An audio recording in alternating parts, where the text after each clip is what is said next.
मला मनापासून आनंद आहे, समाधान आहे की मलकापूर नगरपालिकेच्या निवडणुकीच्या साठी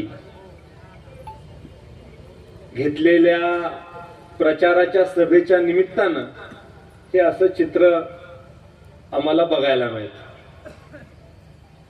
कधी माझ्या देखील स्वप्नात नव्हतं की असा सुद्धा दिवस येईल की व्यासपीठावर इतके सगळे लोक आपल्या उपस्थित असतील. मला खऱ्या अर्थानं स्वर्गीय जयवंतराव अप्पांची आठवण येते की स्वर्गीय अप्पा सातत्यानं सांगायचे की आपल्या या शहराचा विकास करण्यासाठी या शहरामधले सगळे जुने जाणते जाणकार लोक एकत्रित करण्याची गरज ही आपल्याला आहे. आणि त्यामुळे या गावासाठी ज्या ज्या लोकांनी योगदान केलं, या गावासाठी स्वर्गीय कराळे साहेबांचं मोठं योगदान आहे, स्वर्गीय भास्कररावजी शिंदे साहेबांचं मोठं योगदान आहे, त्यानंतरच्या पिढीमध्ये आदरणीय भाऊ आपलं देखील मोठं योगदान आहे, मनोहर भाऊंनी या गावामध्ये काम केलं आपलं देखील योगदान आहे. आणि ही जी टीम आपल्याला आज दिसते, या सगळ्या टीमचं मोठ्या प्रमाणावर हे शहर घडवण्यामधलं योगदान. मलकापूरची निर्मिती झाल्यानंतर एक गाव म्हणूनच आपल्या गावाची निर्मिती झाली आणि कराड शहरापर्यंत जाताना सुद्धा आपल्याला असं वाटायचं की खूप लांब आपलं गाव आहे. कराड शहरापर्यंत रस्त्याने जाताना कुठलीही लोकवस्ती निर्माण झाली नव्हती. कराड शहराचा बाहेरचा भाग म्हणून संगम हॉटेलला समजलं जायचं की संगम हॉटेल म्हणजे अगदी कराड शहराच्या बाहेर असणारा हा परिसर आहे. आणि मग या मलकापूरची निर्मिती होत असताना कराड तालुक्यातले, सांगली जिल्ह्यामधले, सातारा जिल्ह्यामधले लोक आपल्या मलकापूरमध्ये स्थायिक झाले आणि टप्प्याटप्प्यानं या गावची निर्मिती झाली. टप्प्याटप्प्यानं ग्रामपंचायत झाली, ग्रामपंचायत मोठी झाली, नगरपंचायत झाली, त्याचं रूपांतर आज नगर परिषदेमध्ये झालं. आणि येणाऱ्या काळामध्ये मी आपल्या समोर एक दृष्टिकोन ठेवतो की ज्या झपाट्यानं मलकापूर वाढत चाललेलं आहे, मलकापूर नगर परिषदेचं रूपांतर हे ब वर्ग नगरपालिकेमध्ये येणाऱ्या काळामध्ये होताना देखील आपल्याला दिसेल. आज सुद्धा मलकापूरची लोकसंख्या जनगणना होईल त्यावेळेला 50,000पेक्षा अधिकची लोकसंख्या ही आपल्या मलकापूरची झालेली आपल्याला लक्षात येईल. आणि आज मलकापूरकडे पाहत असताना लोकांचा दृष्टिकोन बदलत चाललेला आहे. बाहेरचे लोक मलकापूरला येतात तर निसर्गरम्य शहर म्हणून मलकापूरकडे पाहतात. आगाशिवाच्या लेण्यांकडे पाहत असताना मलकापूर शहराला या सगळ्या लेण्यांचं मुख्य गाव म्हणून पाहिलं जातं. तसं बघितलं तर पाटण तालुक्याला, कराड तालुक्याला जोडणारं गाव म्हणून आपल्याला पाहिलं जातं. आणि सातारा जिल्ह्याला कोकणाला जोडणारं सुद्धा प्रमुख गाव म्हणून कराड मलकापूरकडेच पाहिलं जातं. असा दूरदृष्टिकोन या शहराकडे पाहताना लोक आता ठेवायला लागलेली आहेत. आज मलकापूर मधून जात असताना बाहेरच्या लोकांना काय दिसतं तर येणाऱ्या काळामध्ये 14 लेनिंगचा हायवे आपल्या मलकापूर मधनं जाणार की 6 लेन या पुलावर असणार आहेत आणि 8 लेन या खाली असणार आहेत. असं 14 लेनिंग हे आपल्या मलकापूर मधून होणार आहे. आणि आज मला तुम्हाला सांगताना आनंद वाटतो की मी नितीनजी गडकरी साहेबांकडे मागणी केलेली आहे की आपल्या कराडला जो पूल आपण दिलेला आहात की पंकज हॉटेल पासून जो पूल अगदी नानलापूर पर्यंत आपल्या जातो, त्या पुलाचं सुशोभीकरण करण्यासाठी आम्हाला निधी उपलब्ध करून द्या. आणि या पुलाचं सुशोभीकरण आपण करणार आहे. आपला साधारण पूल असणार नाही तर पुलाच्या खाली कराडसाठी ज्यांनी योगदान दिलंय, मलकापूरसाठी ज्यांनी योगदान दिलंय, कराडचं गतवैभव ज्यांनी वाढवलंय, मलकापूरचं गतवैभव ज्यांनी वाढवलंय, अशा सगळ्या लोकांचं स्मरण करण्यासाठीच्या वॉल आपल्याला तिथं करायच्या. जी खासियत आपल्या मलकापूरची आहे, कराडची आहे, त्याच्यासाठीच्या आपल्याला वॉल करायच्या. आणि एक सुंदर अशा शहराकडे आपण चाललोय. अशा प्रकारचं चित्र या कराड मलकापूरकडे येत असताना रस्त्यावरून निर्माण व्हावं, अशा प्रकारची आता सुविधा, अशा प्रकारच्या नवीन डेव्हलपमेंटच्या बाबतीमधले प्रकल्प हे येणाऱ्या काळामध्ये आपल्याला करायचे. एखादं लहान गाव मोठं होत असतं त्यावेळेला असंख्य अडचणी त्या गावाला येत असतात. आपल्याला समजा 1000 लोकसंख्येचं गाव असतं आणि तेच गाव ज्या वेळेला 10,000 लोकसंख्येचं होतं त्यावेळेला गावामध्ये असंख्य समस्या निर्माण होत असतात. आपण पाणी पुरवठ्याची निर्मिती करत असताना गावच्या लोकसंख्येच्या आधारावरती निर्मिती केलेली असते. पण ज्या वेळेला एखाद्या गावाची डेव्हलपमेंट, एखाद्या गावाचा विस्तार, एखाद्या गावाचं ज्या वेळेला लोकसंख्या प्रमाणापेक्षा जास्त वाढते, चांगली सुविधा असल्यामुळे, गावाचा नावलौकिक वाढल्यामुळे त्यावेळेला आपल्या व्यवस्थेवर मोठ्या प्रमाणात भार देखील येत असतो. आपण जर का एखाद्या पाणी पुरवठ्याची योजना पुढच्या 15 वर्षाचा 20 वर्षाचा विचार करून केली तर त्यावेळेला नॅचरल डेव्हलपमेंट गावाची ज्या वेळेला होते त्यावेळेला लोकसंख्या किती वाढू शकते याचं आकलन करून ती व्यवस्था केलेली असते.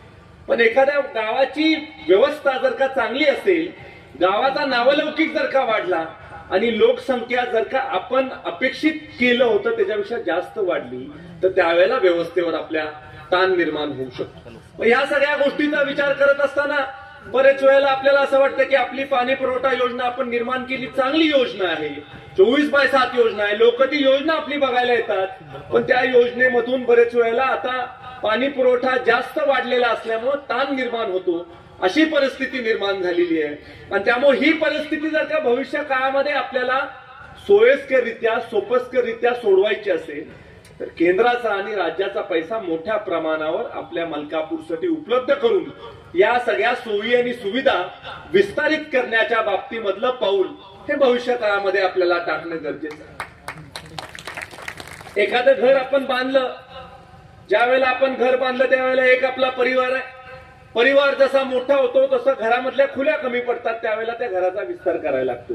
आणि त्यामुळे विस्तार करण्याची प्रक्रिया ही आता अलीकडच्या काळामध्ये आपल्याला ह्या नवीन कार्यकालामध्ये सगळ्या लोकांना विश्वासात घेऊन ही विकासाची प्रक्रिया पार पाडायची. सांडपाण्याचं व्यवस्थापन असलं तरी तीच व्यवस्था आपल्याला करावी लागणार आहे. एसटीपी आपण निर्माण केलेला आहे, त्या एसटीपीला कसा चांगल्या पद्धतीने आणखीन फंक्शनल करता येईल, एफिशियंट करता येईल याचा सुद्धा विचार आपल्याला करायला लागणार आहे. आणि मला असं वाटतं की मलकापूरच्या विकासाची 25 वर्षाची विजन आपल्याला ठेवायची. 25 वर्षाचं स्वप्न आपल्याला आज पाहायचंय की 2025 साली आज आपण निवडणुकीला सामोरे जातोय.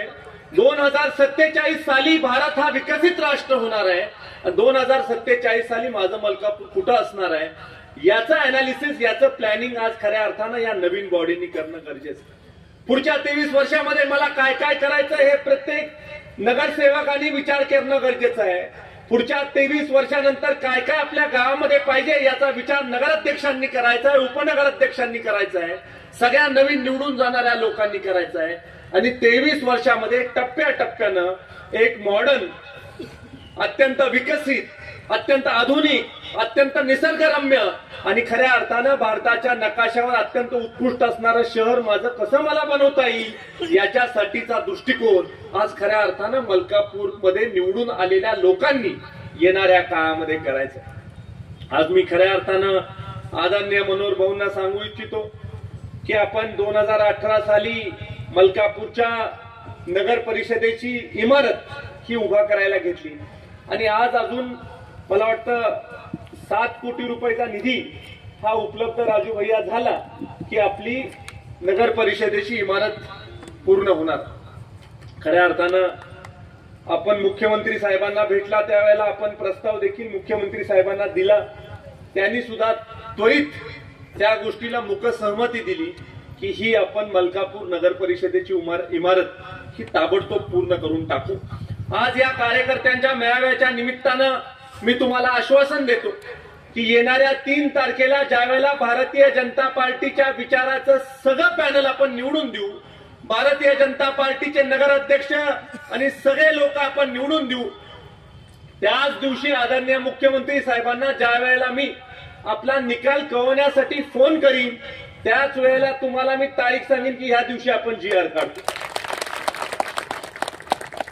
आणि मलकापूर नगर परिषदेची इमारत पूर्ण करण्यासाठी लागणारे पैसे तर आपण देऊच, पण त्याच्याबरोबर मलकापूर नगर परिषदेच्या आवारामध्ये एक लॉन असावं, जिथं जिथं जागा असेल तिथं तिथं एखादी बॉल आपल्याला करता यावी याची सोय सुविधा व्हावी. ज्या ज्या जुन्या लोकांनी मलकापूर नगर परिषदेसाठी योगदान दिलंय, मलकापूर गावासाठी योगदान दिलंय, त्यांचं एक म्युझियम असावं, एक लायब्ररी असावी, याचा ऍडिशनल आराखडा हा तुम्ही तयार करून द्यायचा आणि एकाच वेळेला मलकापूर नगर परिषदेसाठीचे पैसे आणि या वाढीव आराखड्यासाठीचे पैसे देण्याची जबाबदारी ही माझी राहील, हे आवर्जून तुम्हाला या कार्यक्रमाच्या निमित्तानं सांगतो. आज आपल्या या कराड तालुक्याला भारतीय जनता पार्टीच्या केंद्राच्या आणि राज्याच्या सरकारने काय दिलं, तर भारतीय जनता पार्टीच्या केंद्राच्या आणि राज्याच्या सरकारने मिळून आपल्या तालुक्याला भरभरून देण्याच्या बाबतीमधली भूमिका घेतली. मग भारतीय जनता पार्टीचं आपल्या केंद्रातलं आदरणीय मोदीजींच्या नेतृत्वाखाली चाललेलं सरकार आहे. ज्या ज्या ठिकाणी राज्य सरकारला केंद्र सरकारच्या वाट्याची गरज पडते त्या त्या ठिकाणी केंद्र सरकार हातभार लावतं आणि त्यामुळे ताकदीनं महाराष्ट्र राज्य मोठ्या प्रमाणावरचे विकासातले प्रकल्प करू शकताना तुम्हाला दिसते. आज कराड शहरामध्ये स्टेडियमच्या रिडेव्हलपमेंटसाठी आपण आदरणीय मुख्यमंत्री देवेंद्रजींना पैसे मागितले, तर स्टेडियमच्या रिडेव्हलपमेंटसाठीचे काही निकष आहेत. आपली तालुक्याची जागा आहे आणि तालुक्यामध्ये स्टेडियम असेल तर त्याला 15 ते 20 कोटी रुपयेपर्यंतचा निधी हा राज्य सरकारने द्यावा, अशा प्रकारचे रेकमेंडेशन हे हाय पॉवर कमिटीचे होते. आम्ही मागणी केली. मागणी करत असताना आदरणीय देवाभाऊंनी आम्हाला सांगितलं की लागेल तेवढे पैसे कराडच्या छत्रपती शिवाजी महाराज स्टेडियमला आपण देऊ. मी सुद्धा विचार केला की लागेल तेवढे पैसे देतो, आदरणीय उपमुख्यमंत्री त्या काळामध्ये म्हणत होते, त्यामुळे आम्ही प्रस्ताव 100 कोटी रुपयाचा तयार करून दिला आणि 100 कोटीचा प्रस्ताव तयार करून दिल्यानंतर हाय पॉवर कमिटीने तो प्रस्ताव रिजेक्ट केला. हाय पॉवर कमिटीने आम्हाला निमंत्रण दिलं की तुम्ही येऊन आमच्याशी चर्चा करा. हाय पॉवर कमिटीच्या लोकांनी आम्हाला सांगितलं की 100 कोटी रुपये कुठल्या निकषावर तुम्हाला देता येतील, आज तुमची तालुक्याची जागा आहे, 15 ते 20 कोटी रुपयेपर्यंत आम्ही निधी देऊ, त्याच्यामध्ये तुम्ही स्टेडियमचं काम पूर्ण करा. पण आम्ही तर मोठं स्वप्न बघितलं होतं.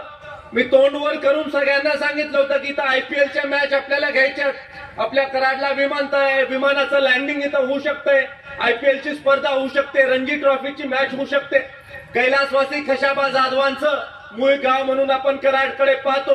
कैलासवासी खशाबा जाधव हे ऑलिम्पिक वीर आहे. कराडचा एक व्यक्ती, कराडचा एक सुपुत्र हा ऑलिम्पिकसाठी हेल्सिंकीला गेला आणि हेल्सिंकीला जाऊन आपल्या देशाचं नाव मोठं केलं 1950च्या दशकामध्ये. असं आमचं कराड आहे.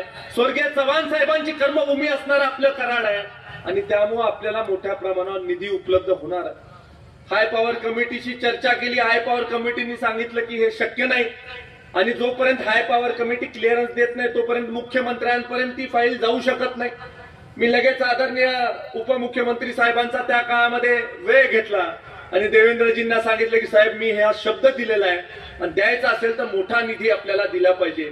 साहेबांनी स्मितहस्त केलं आणि ताबडतोब हाय पॉवर कमिटीच्या चेअरमनला फोन केला देवाभाऊंनी आणि त्यांनी सांगितलं की अतुल भोसलेंची जी फाईल आहे ती आहे तशी तुम्ही मंजूर करा, त्यात काही क्वेरी काढत बसू नका, यांना मान्यता द्या. आणि त्याच दिवशी हाय पॉवर कमिटीने पुढच्या मीटिंगमध्ये प्रपोजल ठेवण्याचा निर्णय घेतला. पुढच्या मीटिंगमध्ये प्रपोजल ठेवण्यात आलं आणि 96 कोटी 50 लाख रुपयाची मंजुरी हाय पॉवर कमिटीने दिली. आणि भाऊ खरी वस्तुस्थिती आहे की 96 कोटी 50 लाखाची मंजुरी कागदोपत्री नाही, तर पहिला हप्ता 10 कोटी रुपयाचा दिला आणि या स्टेडियमच्या सगळ्या वॉल्स या डेमॉलिश करून जोरानं वेगानं काम तिथं त्या स्टेडियमचं चालू आहे.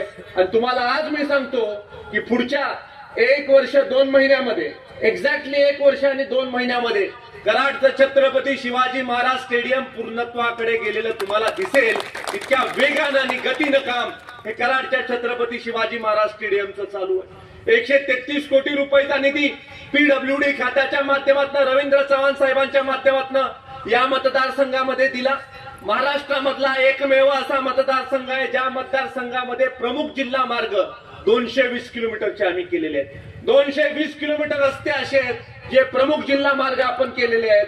अहो फार दूर कशाला जायचं, ज्या ज्या गावामध्ये प्रमुख जिल्हा मार्ग बसत नाही त्या त्या गावाची कनेक्टिव्हिटी आम्ही इतर जिल्ह्याशी दाखवण्यासाठी खूप मोठी प्रयत्नाची परिकष्टा करून त्या त्या गावामध्ये प्रमुख जिल्हा मार्ग निर्माण करण्याच्या बाबतीमधलं काम हे मागच्या कालावधीमध्ये आपण केलेलं आहे.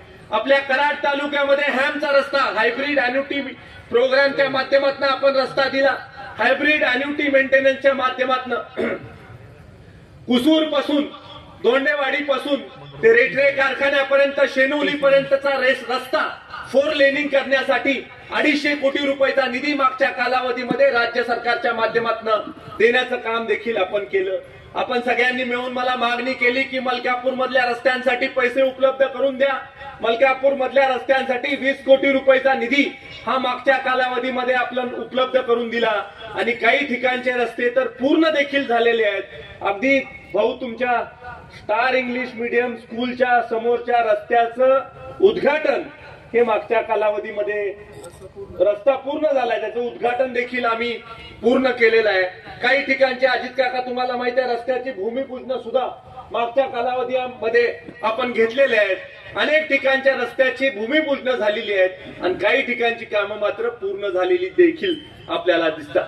मलकापूर शहर हे खऱ्या अर्थानं स्वर्गीय जयवंतराव अप्पांची कर्मभूमी होती. आम्ही देखील इथं राहतो आणि त्यामुळं खऱ्या अर्थानं सुरेश बाबा असतील, मी असेल, आमचं विशेष प्रेम हे मलकापूर विषयी आहे. इतकं प्रेम हे आमचं मलकापूर विषयी आहे की हे गाव हे आपल्याला खऱ्या अर्थानं जगाच्या नकाशावर न्यायचंय. हा खऱ्या अर्थानं प्रयत्न हा भविष्य काळामध्ये आमचा राहणार आणि त्यामुळे या सगळ्या गोष्टी करण्यासाठी, या सगळ्या गोष्टी सत्यात आणण्यासाठी सगळ्यांना बरोबर घेऊन जाण्याची आपल्याला आवश्यकता आहे आणि सगळ्यांना बरोबर घेऊन जायची आवश्यकता असल्यामुळं सगळे आपल्यामधले जे नेते मंडळी आहेत त्यांच्या एकत्रीकरणाची मोहीम मी विधानसभेचा सदस्य झाल्यापासून 1 वर्ष आम्ही ही मोहीम करतो.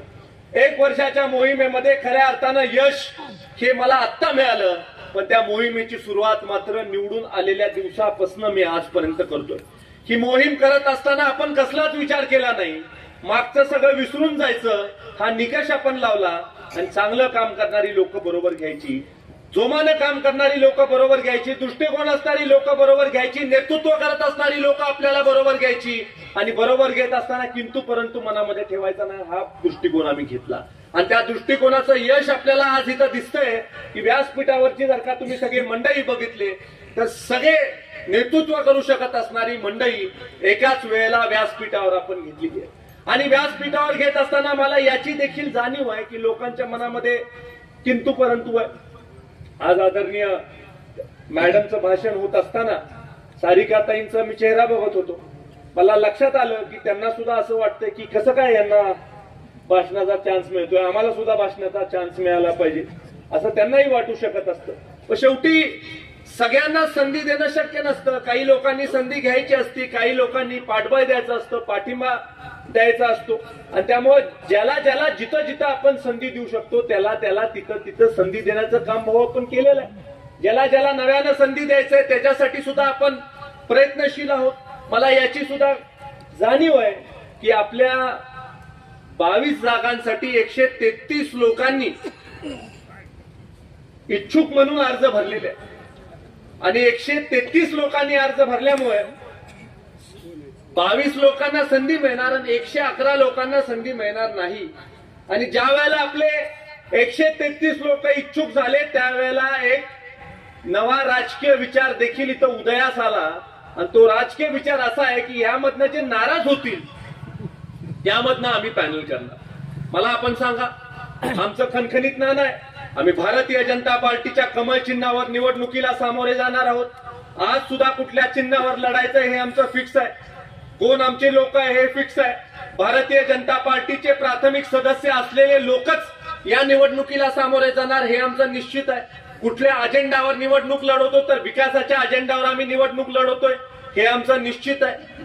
विरोधकांची बाजू बघा की विरोधकांचं कशी निवडणूक लढवायची हे अजून फिक्स नाही, कुठल्या चिन्हावर निवडणूक लढवायची हे अजून फिक्स नाही, कुठल्या पार्टीवर निवडणूक लढवायची हे अजून फिक्स नाही. फक्त इतकंच म्हणतात आहे की आम्ही समविचारी लोक एकत्रित घेऊ. ते समविचारी नाहीये, कोण समदुःखी असेल तर त्यांना बरोबर घ्यायचं आणि निवडणूक लढवायची यांची स्ट्रॅटेजी. आमची स्ट्रॅटेजी ही विकासात्मक कामावर निवडणूक लढवण्याची स्ट्रॅटेजी आहे किंवा धोरण आमचं ते आहे. आमचा दृष्टिकोन आहे की मलकापूर शहर हे झोपडपट्टी मुक्त शहर करण्याचा आमचा दृष्टिकोन. आमचा प्रयत्न राहणार आहे की ज्या वेळेला आम्हाला लोक सत्ता देतील त्यावेळेला पहिल्यांदा आपण मलकापूरच्या झोपडपट्टीचं निर्मूलन करण्याचा संकल्प हा घ्यायचा.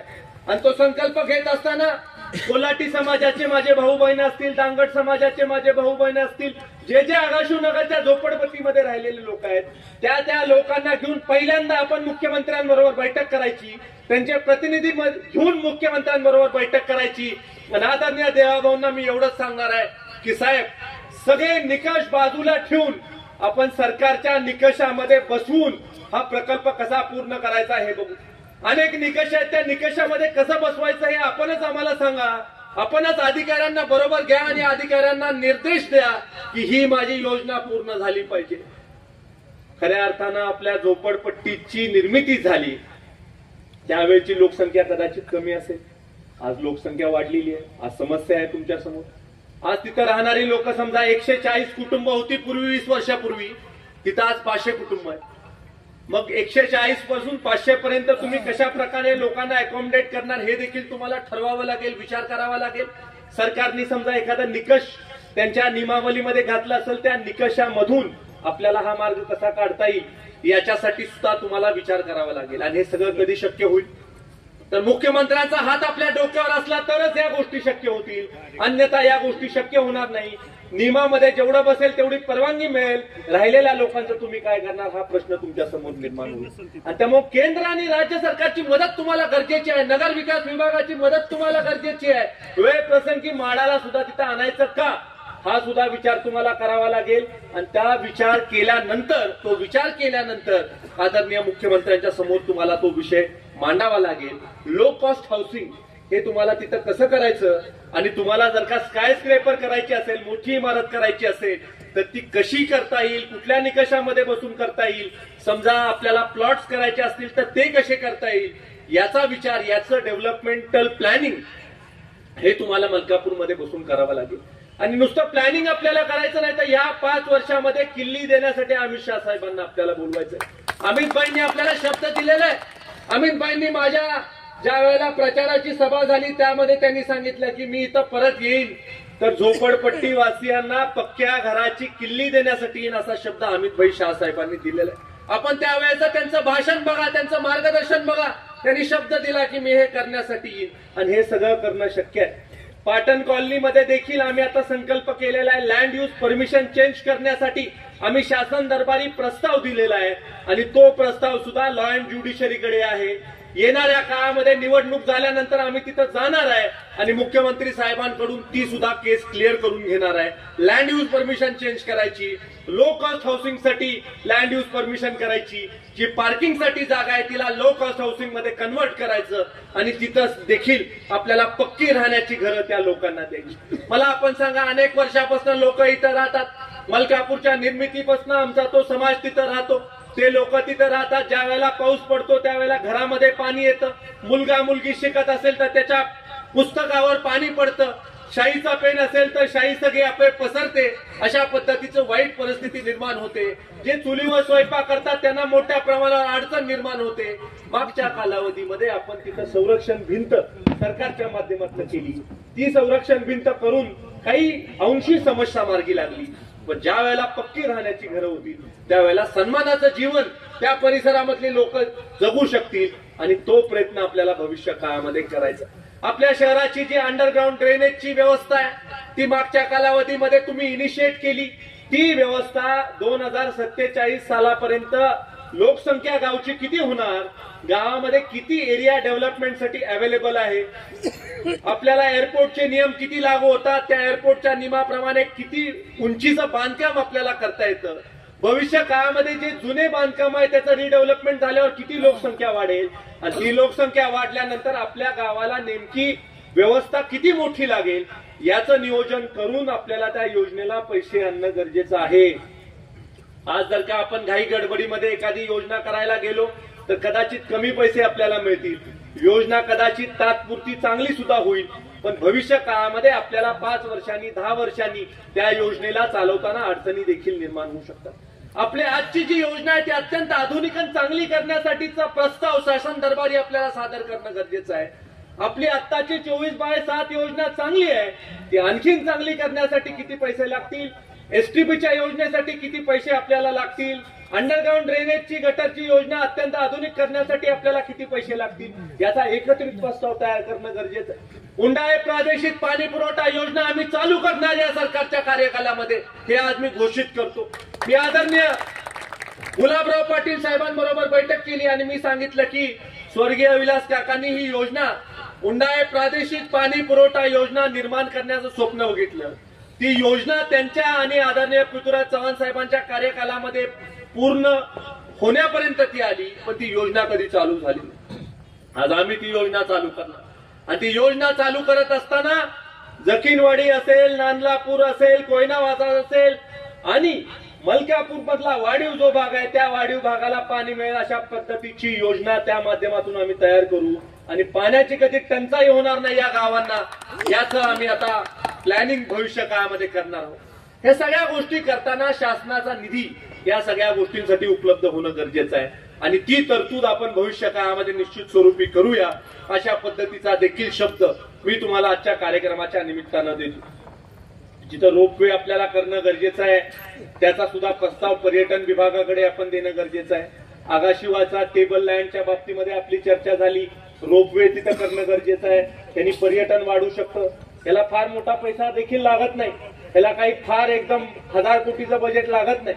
याला फक्त नियोजनबद्ध प्लॅनिंगची गरज आहे आणि परमिशनसाठी फॉरेस्ट विभागाच्या परमिशन्स असतील, नगर विकास विभागाच्या परमिशन्स असतील आणि टुरिझम मधून पैशाची तरतूद कशी करून घेता येईल याच्यासाठीचा प्रयत्न आपल्याला करणं गरजेचं आहे. आज आपण पर्यटन विभागाच्या माध्यमातून ट्रायल म्हणून रेठऱ्याला 1.5 कोटी रुपयाचा निधी घाटासाठी उपलब्ध केलेला आहे की त्या 1.5 कोटी मधनं घाटाचं सुशोभीकरण आपण हाती घेतोय. मागच्या कालावधीमध्ये आम्ही 50 लाख रुपये निधी उपलब्ध केला आणि नंतर आम्हाला लक्षात आलं की हे 50 लाखात भागत नाही, त्यामुळे आणखी निधी उपलब्ध आपण तिथं केला. 1.5 कोटी रुपयाचा निधी आपण आता तिथं उपलब्ध केलेला आहे आणि त्याच्यामधून आपण एक थोडीशी ट्रायल घेत आहोत की नदीकाठी जी गाव आहेत त्या गावाला जो घाट आहे त्या घाटाचं सुशोभीकरण आपल्याला कसं करता येईल, तिथं टुरिझम कसा आपल्याला प्रमोट करता येईल. आज आपल्या मलकापूर गावामध्ये किती सारी मंदिर आहेत मला सांगा, किती मंदिर आहेत भाऊ गावामध्ये? छोटी छोटी मंदिर आहेत. विरोबा मंदिर आहे आपलं, सातत्यानं तिथं आपण मागणी करतोय. लक्ष्मी देवीचं मंदिर आहे, डोंगराई देवीचं मंदिर आहे, असे छोटी छोटी मंदिर आहे. मग ह्या मंदिरांचा पुनर्विकास करण्यासाठीचा आराखडा हा आपण कधी केला का? तो आराखडा आपल्याला करणं गरजेचं आहे. हा आराखडा आपण केल्यानंतर आपल्याला लक्षात येईल की असंख्य लोकांचं पुण्य हे राज्यकर्त्यांना मिळेल. असंख्य लोक माता भगिनी सणावाराचं तिथे येतात आणि ज्यावेळेला त्यांना चांगली व्यवस्था मिळते त्यावेळेला ते चांगल्या प्रकारचा कृपा आशीर्वाद हे राज्यसत्तेमध्ये असणाऱ्या लोकांना देतात. तर या सगळ्या नवीन संकल्पना आहेत. शहराचं अर्बन प्लॅनिंग हा खूप मोठा विषय आहे. अर्बन प्लॅनिंग करणाऱ्या मोठ्या मोठ्या एजन्सीज आहेत. आपण कराडचा अर्बन प्लॅनिंग करण्यासाठी एक एजन्सीला इन्व्हाइट केलं. त्या एजन्सीनी एक 400 पानाचं पुस्तक तयार करायला घेतलंय. ते मी कराडकरांच्या समोर येणाऱ्या काळामध्ये मांडणार आहे की अर्बन प्लॅनिंग आपल्या शहराचं कसं केलं पाहिजे. इतकं नावलौकिक असणारं आपलं शहर आहे, पण आपल्या शहराला एलिव्हेटेड नेकलेस रोड करण्याचं फक्त स्वप्नच आपण आजपर्यंत बघितलं. पण आज या आमच्या कार्यकालामध्ये आम्ही तो प्रस्ताव शासन दरबारी सादर केला आणि त्याचा एस्टिमेट करण्याचे आदेश आदरणीय मुख्यमंत्री देवाभाऊंच्या नेतृत्वाखाली पीडब्ल्यूडी खात्याला देण्यात आले की विटा रस्त्याला आपल्या हायवे पासून जोडणारा एलिव्हेटेड नेकलेस रोड जो कराडच्या हद्दीमधून जाईल किंवा कराडच्या नदीकाठाला लगत जाईल, आपल्या प्रीती संगम बागेपासून जाईल, अशा पद्धतीच्या नेकलेस रोडचं एस्टिमेट करण्याचे आदेश हे मागच्या कालावधीमध्ये करण्यात आले. आज कराड शहरामध्ये ट्रॅफिकचं कंजेशन आहे. मलकापूरमध्ये देखील मला असं वाटतं की हा रस्ता मागच्या कालावधीमध्ये सार्वजनिक बांधकाम मंत्री चंद्रकांत दादा पाटील असताना आपण पूर्ण करून घेतला. अशाच पद्धतीनं ट्रॅफिक डिकंजेशन करण्यासाठी आपल्याला काय करावं लागेल याचा सुद्धा प्लॅन आपल्याला भविष्य काळामध्ये करावा लागेल. आज आपण जर का बघितलं तर डीमार्टच्या परिसरामध्ये ट्रॅफिक जॅम मोठ्या प्रमाणावर होताना आपल्याला दिसतो, कारण आपल्या हायवेचं काम पूर्ण झालेलं नाही. भविष्य काळामध्ये काम ज्या वेळेला हायवेचं पूर्ण होईल त्यावेळेला सर्व्हिस रोडचं प्लॅनिंगची सुद्धा आपल्याला योजना करावी लागेल की सर्व्हिस रोडचं सुशोभीकरण, सर्व्हिस रोडच्या बाजूचे जे कॉरिडॉर्स आहेत त्याचं सुशोभीकरण करण्याचं सुद्धा आपल्याला प्लॅनिंग भविष्य काळामध्ये करावं लागेल. अनेक अशी गावं मतदारसंघामधली मी करायची योजलेली आहेत की गावामध्ये एक सुद्धा गल्ली, एक सुद्धा बोळ असं ठेवायचं नाही जिथं कॉन्क्रिटीकरण झालेलं नाही. मी ग्रामीण भागामध्ये योजना काढलेली आहे की जेवढे तुमचे पाणंद रस्ते आहेत तेवढे सगळे पाणंद रस्ते पूर्ण करून टाकायचे. मला सांगताना इथं तुम्हाला आनंद होतो की कासार शिंब्यासारखं गाव पाणंद रस्त्यासाठी 2,40,00,000 रुपये त्या गावाला दिलेत आणि सगळे पाणंद रस्ते पूर्ण करून टाकले. एकूण एक पाणंद रस्ता पूर्ण करून टाकलाय. आपल्याही गावामध्ये तुम्ही बघा, त्याचं प्लॅनिंग करा, मॅप घेऊन बसा, गावाचा विकास विस्तार कुठल्या बाजूने होतोय याचं नियोजन तुम्ही करा. आज ढेबेवाडीकडे जाणाऱ्या रस्त्यावर आता आपला जो विस्तार होतोय इमर्सन पासून किंवा जिथपर्यंत तुमची हद्द आहे तिथं नवीन डेव्हलपमेंट होताना तुम्हाला दिसणार आहे. जिथं जिथं कोयनावासा हद्दीपर्यंत जिथं जिथं मलकापूरकरांची जागा आहे किंवा मलकापूर नगर परिषदेच्या मालकीची जागा आहे तिथं तिथं रिडेव्हलपमेंट मोठ्या प्रमाणावर होणार आहे. आणि हे डेव्हलपमेंट होत असताना रस्ते देखील तुम्हाला तिथं चांगले असणं गरजेचं आहे. कोयना वसाहतमध्ये देखील मी तिथं अनेक लोकांना सांगत असतो की बिल्डिंग परमिशन देताना ग्रामपंचायतीने ट्रॅफिकची काय अवस्था होईल याचा विचार करून बिल्डिंगची परमिशन दिली पाहिजे. एखादी 10 मजल्याची इमारत तुम्ही बांधाल, 10 मजल्याच्या इमारतीमध्ये समजा 200 कुटुंब राहायला आले, त्यांची वाहनं जर का आली तर ते वाहनं जायला रस्ता आहे का याचा विचार आपण करणार आहोत की नाही, हा सुद्धा प्रश्न मला तुम्हाला या कार्यक्रमाच्या निमित्तानं तुमच्या समोर हा प्रश्न ठेवायचा. आणि त्यामुळं अनेक असंख्य माझ्या मनामध्ये कल्पना आहेत, ज्या कल्पना आपल्याला मलकापूरमध्ये राबवायच्या आहेत. सगळ्यात महत्वाचा विषय जो या मलकापूरमध्ये राबवणं तुम्हाला गरजेचं आहे, सोलर ग्राम जशी योजना आहे तसं सोलर शहर आपल्याला मलकापूर करायचं. आणि हे सोलर शहर करत असताना, सोलर सिटी करत असताना प्रत्येक घराच्या वर सोलर पॅनल असले पाहिजेत, प्रत्येक बिल्डिंगच्या वर सोलर पॅनल असले पाहिजेत. आणि केंद्र सरकारची जी योजना आहे त्या योजनेमधनं सबसिडी एकूण एक माणसाला मिळवून देण्याच्या बाबतीमधला प्रयत्न हा तुम्ही आणि आम्ही सगळ्यांनी मिळवून करणं अत्यंत गरजेचं आहे. मला वाटतं की जे आपल्या गावामधलं सांडपाणी आहे त्या सांडपाण्यावर प्रक्रिया केल्यानंतर ते सांडपाणी एवढं शुद्ध पाहिजे की त्या सांडपाण्याचा वापर हा गावामधल्या गार्डनिंगसाठी किंवा गावामधल्या ओपन स्पेसेसच्या डेव्हलपमेंटसाठी आपल्याला करायचा. आम्ही इथं कृष्णा विश्वविद्यापीठामध्ये एक नवीन योजना केलेली आहे. त्या योजनेच्या माध्यमातून एक चांगल्या प्रकारचं आपण एसटीपी तयार केलेली आहे आणि त्या एसटीपीच्या माध्यमातून ज्या पाण्याची निर्मिती होते त्या निर्मितीमधून आपण सगळ्या गार्डनिंग साठी लागणाऱ्या पाण्याची तरतूद केलेली आहे. झिरो लिक्विड डिस्चार्जची देखील कल्पना भविष्य काळामध्ये आपल्याला चांगली कशी राबवता येईल ही बघितली पाहिजे. आणि मलकापूर शहराचा विकास होत असताना ओपन स्पेसेस डेव्हलपमेंट किंवा ओपन स्पेसेसला आपण पैसे उपलब्ध नगर उत्थानमधून किंवा नगर विकास विभागाच्या योजनेमधनं उपलब्ध करून आपण त्याची सुद्धा डेव्हलपमेंट करण्याच्या बाबतीमध्ये आपण विचार केला पाहिजे. कराड शहराला आपण नगर विकास विभागाच्या माध्यमातून पैसे 10 कोटी रुपये उपलब्ध करून दिले विशेष वैशिष्ट्यपूर्ण योजनेमधनं. आणि आज इथं सांगताना मला समाधान वाटतंय की मंगळवार पेठेमधली जी ओपन स्पेस आहे त्याला 2.5 कोटी रुपये आता आपल्या या महायुतीच्या सरकारच्या माध्यमातून आपण उपलब्ध करून दिलेत. याचा देखील नोंद मी या कार्यक्रमाच्या निमित्तानं निश्चित करू इच्छितो. या सगळ्या गोष्टी जरी खऱ्या असल्या तर तुमचा इंटरेस्ट कशात आहे हे मला 100% माहित आहे. आणि त्यामुळं साहजिक आहे या सगळ्या गोष्टी आपल्या मनामध्ये येणार. नवीनला संधी मिळणार का जुन्याला संधी मिळणार. मग आम्ही इतके वर्ष तुमच्या बरोबर काम केलं, ज्या वेळेला तुमची एवढी हवा नव्हती त्यावेळेला आम्ही सगळी ओझी तुमची उचलली आणि आज तुमची हवा झाल्यानंतर तुम्ही दुसरंच काहीतरी करताय अशी समस्या, अशी शंका या असंख्य लोकांच्या मनामध्ये उपस्थित होते. बरेच वेळेला राजकारणामध्ये काम करताना पुढं मागं सरकायची तयारी ही कार्यकर्त्यांनी ठेवली पाहिजे. ज्या वेळेला मी आदरणीय मनोहर भाऊंना मुख्यमंत्री साहेबांपर्यंत भेटायला घेऊन गेलो त्यावेळेला त्यांनी तिथली परिस्थिती बघितली की मुख्यमंत्री महोदयांच्या केबिनमध्ये 80 आमदार होते. 80 आमदार होते आणि एक भाऊ होते, असे 81 लोक त्या केबिनमध्ये होते. आणि शिवेंद्र बाबा आणि मी सुद्धा काही वेळा आम्ही थांबावं आम्हाला लागलं आणि थोडी गर्दी कमी झाल्यानंतर व्यवस्थित आमची भेट तिथं झाली. त्यामुळे आज काम करत असताना प्रत्येक कार्यकर्त्यांनी स्वतः मनामध्ये हा विचार केला पाहिजे की ज्या वेळेला आपली संघटना मजबूत होत असते, ज्या वेळेला आपली पार्टी मजबूत होत असते ज्यावेळेला आपल्याला चांगलं काहीतरी जीवनामध्ये साध्य करायचंय त्यावेळेला थोडं पुढं मागं सरकायची सोय ही आपण स्वतःसाठी करून ठेवली पाहिजे, किंवा थोडं पुढं मागं सरकायची मानसिकता आपण केली पाहिजे. सगळ्या गोष्टी पूर्वी होत्या तशाच आता होतील अशी अपेक्षा करणं आज इष्ट होणार नाही. ज्यावेळेला आपण कमी संख्येने असतो, उदाहरणार्थ आपण नेहमी गाडीचं उदाहरण देतो की गाडीमध्ये 4च लोक असतात, त्यावेळेला छोट्या गाडीने सुद्धा आपलं पुरे होतं. ज्यावेळेला लोक वाढतात त्यावेळेला आपण थोडी मोठी गाडी घेतो, ज्यावेळेला त्याच्यापेक्षा लोक वाढतात त्यावेळेला मिनी बस घेतो, ज्यावेळेला त्याच्यापेक्षा लोक वाढतात त्यावेळेला आपण मोठी बस घेतो, ज्यावेळेला बसच्या टपावर माणसं बसतात त्यावेळेला रेल्वे करतो, रेल्वे मोठी झाल्यावर त्याला डबे वाढवतो. आता अशी परिस्थिती आहे की डबे वाढवायची पूर्ण अधिकार हे पक्षाने मला दिलेले आणि त्यामुळे पाहिजे तेवढे आपण डबे वाढवू. डब्यामध्ये व्यवस्थित तुम्हाला बसवतो, तुम्ही त्याची काळजी करू नका, तुम्ही मनामध्ये शंका आणू नका की डबे वाढवतोय, 4 डबे 5 करू, 6 करू, 7 करू, जागा कमी पडणार नाही. तुमच्या मानसन्मानाला कुठं धक्का पोहोचणार नाही याची जबाबदारी माझी राहील. फक्त तुमच्या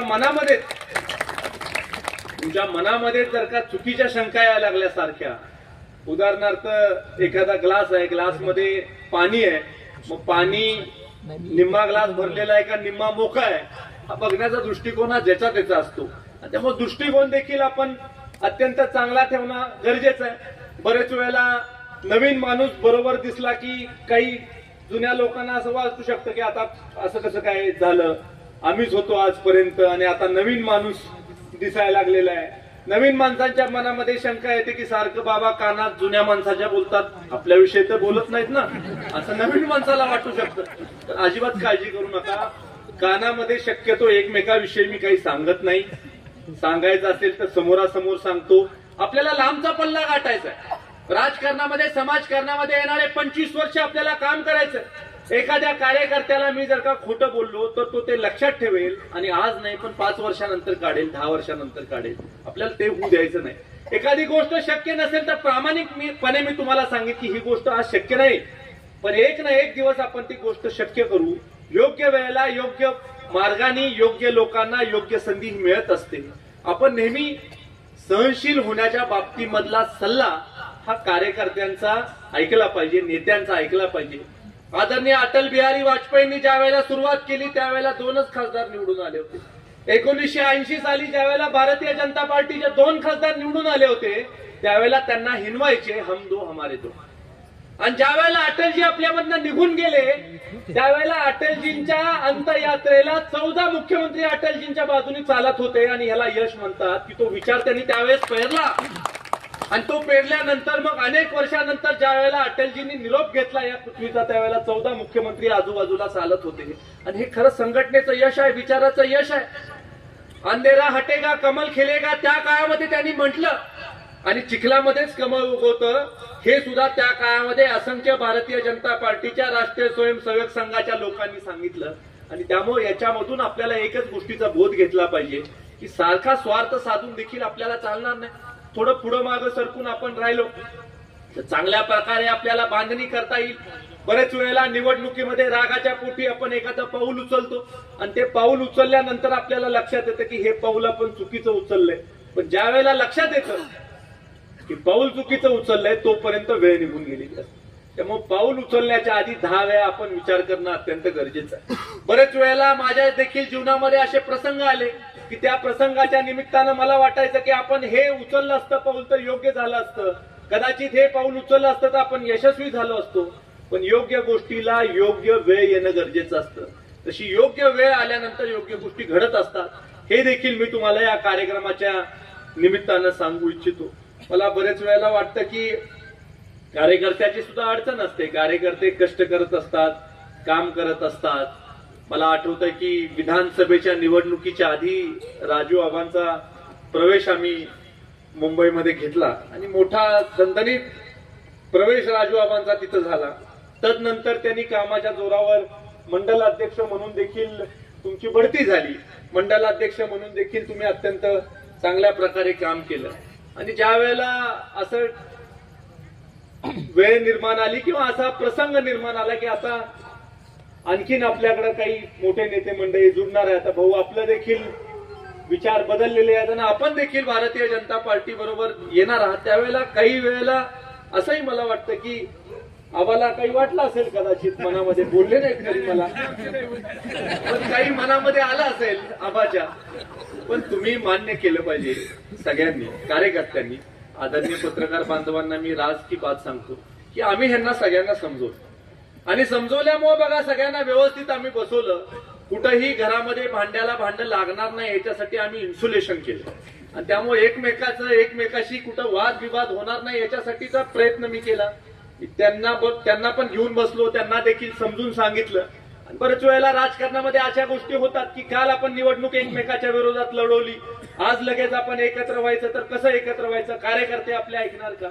ज्या वेळेला तुम्ही कार्यकर्त्याला समजून सांगाल त्यावेळेला तो कार्यकर्ता ऐकेल.